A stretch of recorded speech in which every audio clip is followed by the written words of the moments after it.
I want to do a funny thing. Good old low bit of gas. Give everyone a laugh. But it's not working like that at all. No.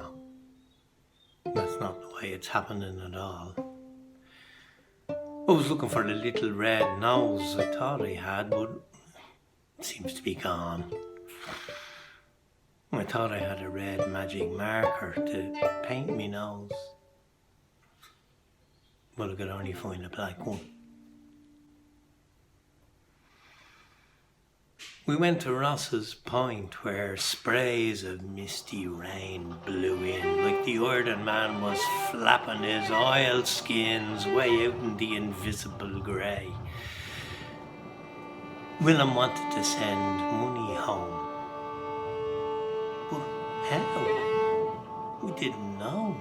As the wipers dragged muck across the windscreen from Wine Street past the station and across the bridge of dull adventure, veering left down by the water, the water, the water, the water, the water, the water, the water, the water, the water, the water, the water, the water, the water, the water, the water, the wow, wow, wow, wipers swish, wipers swish.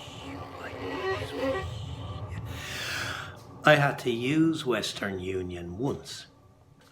It was a disaster.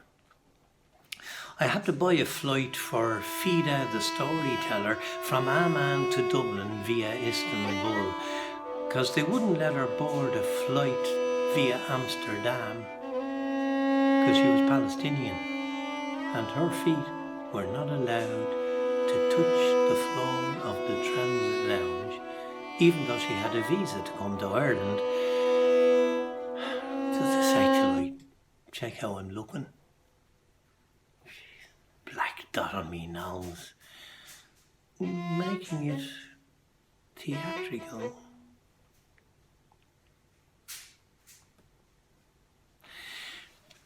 I saw Western Union signs in post offices. I thought it would be good for Willem to see the sea.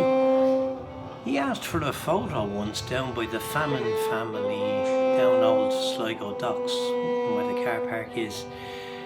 So I said, why don't we go to Ross's Point and work the Western Union thing there, nice and quiet? Willem says, okay. His son is 8 in Bulawayo and he needs big school stuff. 2 blue shirts, 2 grey trousers, blue jumper, a pair of shoes and a school bag, plus pens, pencils, rubber, ruler, parer, lunchbox, the usual.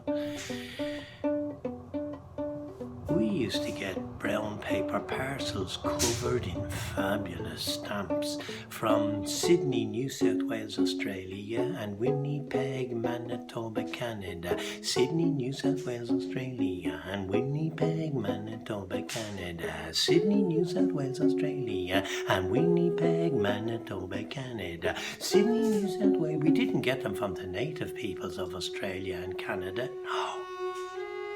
We got them from our Irish relatives who'd fled the poverty of economic war and saved up money to send stuff home.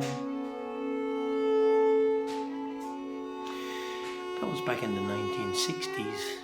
Now I'm getting old. And it's raining sideways in Ross's Point. We find the post office, feet sopping. It's small, it's getting dark. We ask about Western Union and we read the leaflet she directs us to. It's just the postmistress there, she gives a look. It's complicated.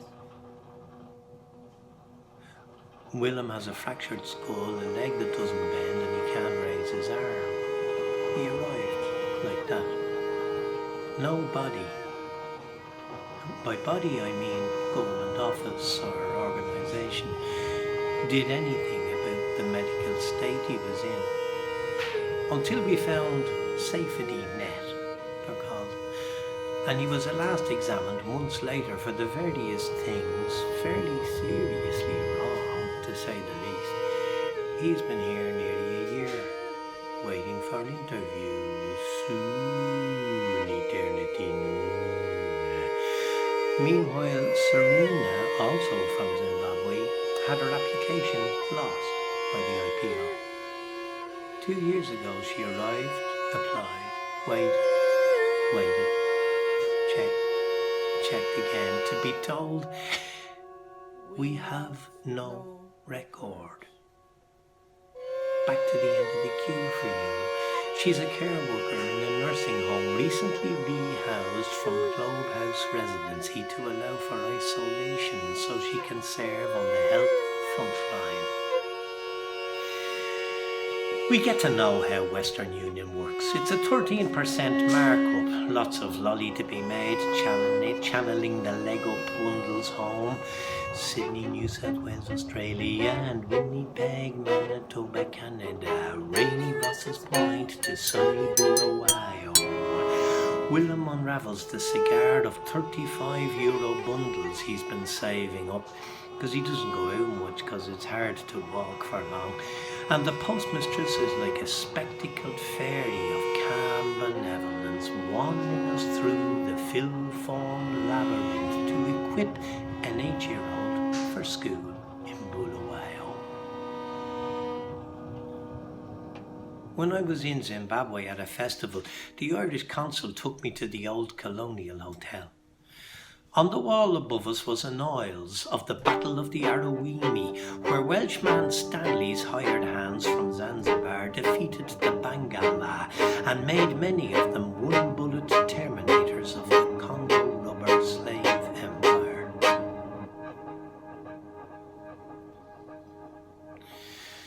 And afterwards, we had a pint in Connolly's and nodded to the men watching some not important match in England or Germany. And I tell Willem of the time I saw Chiwanazo Mariah in some shopping centre venue in Harare demolish all that oil painting stood for, with her Mbira playing from the centuries of ancestors of Zimbabwe. And now she's dead, and her father Doomie's dead, and her daughter's dead. And she was the best live performer I ever saw anywhere on earth in my life. Willem likes the Beatles better. And we laugh, and the pints go down. And afterwards we yodel. We yodel in the community hall, side by side, holding the bass line, mouths open wide. Dipple-donny, dipple-donny, dipple-donny do.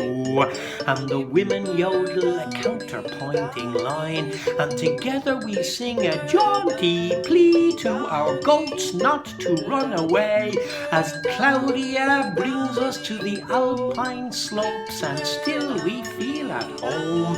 Willem's at home in Bulawayo, seeing his son's new shoes, and I'm at home in Dublin, opening the 1960s Manitoba box, and we're all at home for half an hour of yodel-lead-um in the dreary hall. Dipple-donny, dipple-donny, dipple-donny-doo.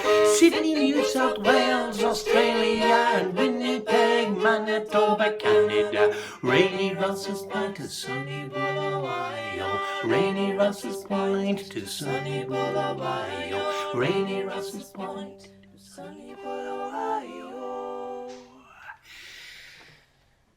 I wanted to write a funny thing for you, but the head's not going that way today. The dot on me nose is annoying the bejesus out of me now. But I let it stay, 'cause it reminds me of the day I went to Ross's Point with Willem and helped him send his savings home to send his boy to school.